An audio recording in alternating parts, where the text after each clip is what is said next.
First of all, thank you for digging that deep in the internet to find an accolade that I had as a player. I appreciate that, Ken. There's not many of them.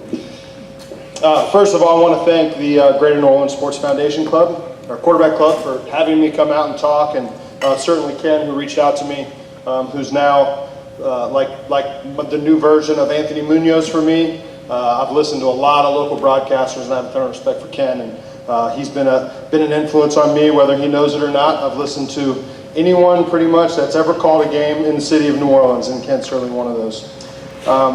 Just as an introduction, I'm from Cincinnati originally. Was drafted by the Saints in 2006. I was fortunate to spend the next 12 years playing for that organization. I'm also now a New Orleanian. Much to my mother's dismay, I do not claim Cincinnati anymore. Me and my wife live in Covington. We also have a condo in New Orleans, so we're down here all the time, and it's certainly become the city that I love. I'm going to start out, I'd like to talk to you guys a little bit about the Saints. I know we're getting very close to the start of the season, and I'm well aware that Saints fans become very hungry for information as we get closer to the year. This team, first of all, I'll start offensively because I know it the best. This may be one of the most dominant offenses that this team will ever put out. First of all, we're possibly the best offensive line in football. We're certainly in the conversation.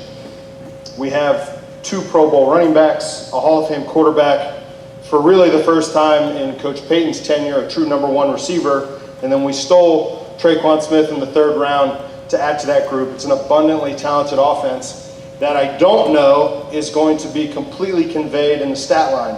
One of the things I found as a player is we have been putting up video game numbers for the past 12 years. And sometimes 400 yards passing is the litmus test at which we judge offensive success, and doesn't tell the whole story. I think this team offensively is going to pull back on those numbers, much as you all saw last year. I think the running game will continue to be prominent, but I think this offense has the opportunity to be as good as it's ever been. It also is no longer going to be forced to score 30 points a game, which is a huge benefit as an offensive player. There were seasons where the mindset was every single drive has to be a score, and if it's not, it's a failure. That's not going to be this offense's reality, and I think it's going to be reflected in what you guys see a little bit in the play calling. You certainly saw last year Drew Brees second in the NFL in fewest interceptions, and a lot of that is because on these 3rd and 15s, we don't have to throw for a first down. We might run a draw or a little handoff, and we use the expression live to play another day. Defensively, I think maybe the best secondary that we've had in New Orleans in my career. Again, I don't know that this is going to be completely reflected in statistics. I think that this defense will drop safeties into the box to stop the running game. I think we have an excellent pass rush in the defensive front, but I do think they're a little bit undersized, and I think we'll drop another safety into the box. So we're going to put a lot of stress on the secondary, but we're going to do that because it's a strength of this team, and they have the capability of doing just that. Linebacker position, I think, is abundantly improved. I think Demario Davis has been a huge addition. He's looked fantastic in training camp all year. I really thought a year ago, next year I'm retiring, and then I'm not going to get anywhere near a training camp. I took a job as the play-by-play announcer, and I now have spent every single day of the last month at Saints camp watching practice. So that hasn't went exactly as I had hoped. One of the things, and Cookie brought up the story about Isaac and his journey as a player. And I want to talk a little bit about the preseason and what we can take out of what has just happened, and obviously with 1 game left. Isaac's story to me is those are the reasons why sports have the draw and the appeal that they do. It's not to see a person who was given gifts above and beyond what most of us could ever imagine get to go out and make a phenomenal play. It's the human side of it. It's what sports does for people. It's what sports does for communities. If you want to see a tight-knit city, go find a city that's won world championships in sports in the last 5 years. It brings towns together.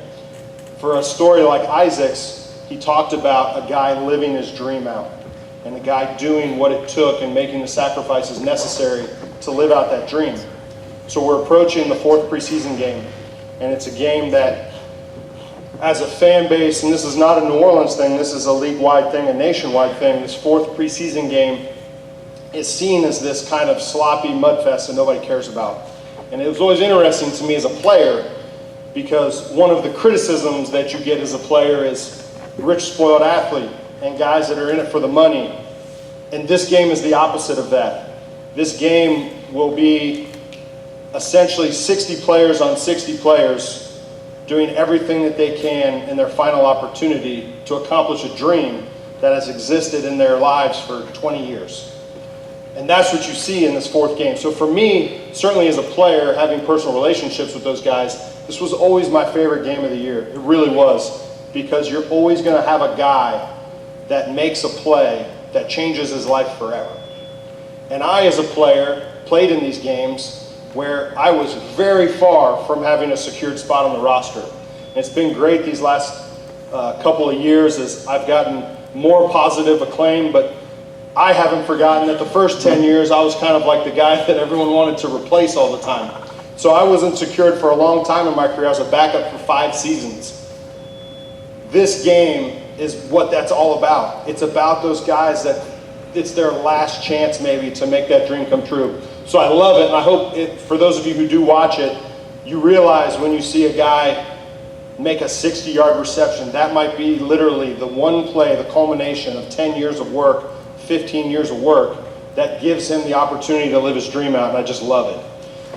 Preseason takeaways. There's always a lot of talk about, does the preseason have any correlation to regular season success? And I would tell you that I don't think that it really does. Not in a win-loss column type of a way. But there's a lot of things that you can't take out of the preseason that I think is important for people to kind of hear and know about. One, and we've talked about, or I talked about depth a couple times amongst several positions, you are really, the reason why wins and losses aren't reflected preseason or regular season is because you don't see the people who are actually going to be playing very much. So in the first game, is how we've always done it, 12 to 15 plays. Obviously, we have our 2 exceptions, Drew and Cam. I was never one of those guys. I never got to miss a preseason game. So we let our all-pros go. We know how good they are. 12 to 15 plays, 20 to 25 plays. First half, starters generally sit in the last game. So most of those games, a large majority of those games, are guys who are either going to be reserves or guys who are going to need to find other jobs. But what you can take out of this is when preseason teams succeed late in the game, you're seeing the depth of that team play at a high level. The New Orleans Saints have outscored their opponents in the 4th quarter of the preseason 40-0. That's a very unusual stat. In the second half of games this preseason, the New Orleans Saints have given up 61 yards rushing total. That's an exceptional stat. What it shows me is this. We have the number 1 rushing offense in the preseason.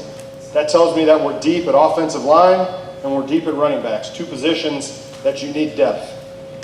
We are the number 2 rush defense and the number 1 pass defense, number 1 overall. That shows me we have a defense that has not only created a high-end level of starter, but also the depth needed to make a run deep into the playoffs.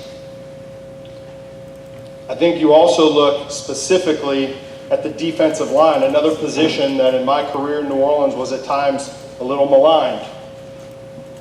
There's a 4th defensive tackle job open. There's probably a 5th guy if you can play special teams. And anyone who's watched the preseason, names like Devereaux Lawrence, guys like Taylor Stallworth, Jaron Elliott, I didn't even write his name down, Jay Bromley. These are all guys that are going to make big impacts, and if they don't make this team, are going to make other teams. So what I want you to know coming out of this is I think this is one of the more talented and certainly and maybe the deepest roster that Coach Payton's ever had, and I think that speaks volumes about the possibility for success. And it speaks to also when people say, are we going to win the Super Bowl? I always say, let me see the starting lineup in Week 15, and I'll tell you if we got a shot at winning the Super Bowl. If we carry those starters through the entire season, this team's completely capable of doing just that, and that's certainly very exciting. The other thing I want to touch on real quickly, because I know a lot of people are interested in it, is my new position as the voice of the Saints and doing play-by-play for the New Orleans Saints. One, it's been the number one question I get is, did you always want to do it? And I think the honest answer to that is no. It was not something that I spent my life thinking about doing, in all honesty. What I did know as a player is what that role means to not only the Saints and the city, but also as a player. I told many people, for all the amazing moments I got to experience as a player, and so many of those moments in which I was actually on the field, when I think back and reflect to those moments, I don't see it through my own eyes. I see the replay, because I saw it through my eyes once, and I saw it through the replay 200 times, and I don't think of what I was thinking of. I think of what Jim said. And I think it's a really unique role, and I have a deep love, not only for the city of New Orleans, but also for the New Orleans Saints organization. I think that came across by my blubbering retirement press conference, where I cried in front of everybody. I apologize for that. But the reality is, it's a very special place to me. It's an organization that's very special to me. I have a ton of enthusiasm for them. And it hasn't always been easy, because it is the preseason and everything's a little bit checked, but I know you're going to hear all of that passion come out during the regular season. I'm very excited about the opportunity, and I know, maybe, I'm the least experienced option that was there, but I know that I'm willing to work hard, and I'm going to put in the same amount of fight and heart into that as I did into my time as a New Orleans Saint. So I appreciate everybody supporting that, and it has been overwhelmingly positive. Does anybody have any questions? I don't want to talk to you all day. Does anyone have any questions about the Saints or the play-by-play role? Thank you.